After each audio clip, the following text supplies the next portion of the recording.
सर्वे भवन्तु सुखिनः, सर्वे सन्तु निरामया, सर्वे भद्राणि पश्यन्तु, माँ कश्चित् दुःखभाग् भवेत्।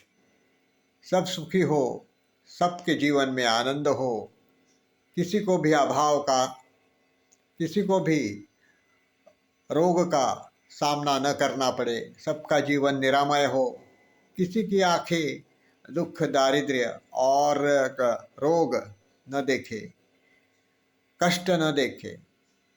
ये विश्व प्रार्थना जो हिंदू समाज सहस्रावधि वर्षों से करता आ रहा है, ये बृहदारण्यक उपनिषद में से ली गई है।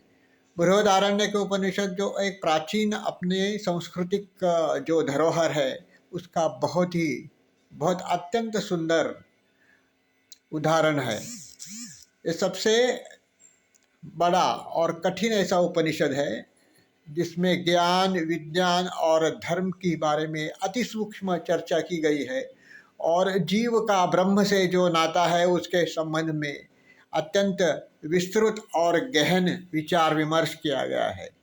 यही हमारी चिंतन की परंपरा रही है विगत सहस्रावधि वर्षों से।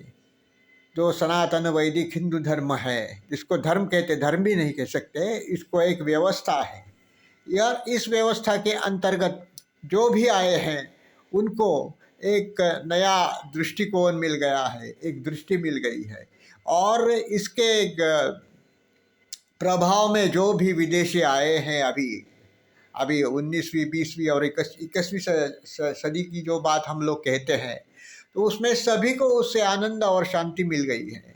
उपनिषदों का प्रभाव इतना था कि शोपेनहाइमर जैसा जो एक कवि था और एक तत्वज्ञ था जर्मनी का, वो कहने लगा कि मुझको सब कुछ मिल गया है, अभी मुझे प्राप्त करने की कुछ आवश्यकता भी नहीं है, जब उपनिषदों का ज्ञान मुझको मिल गया है। तो ये हमारी धरोहर है, ये हमारी विचार संस्कृति है।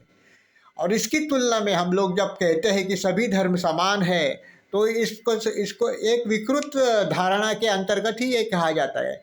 और उनके यहाँ पे अगर आप लोग सूक्ष्मता से इसका अवलोकन करेंगे तो 5 बार यही प्रार्थना की जाती कि वही एक है, उसके सिवा कुछ नहीं है, और उसी के शरण में सबको जाना चाहिए। और उसके शरण में अगर न ही गए तो फिर तुमको नरक में जाना पड़ेगा, और उसके शरण में सबको लाने के लिए सबको प्रयास करने चाहिए।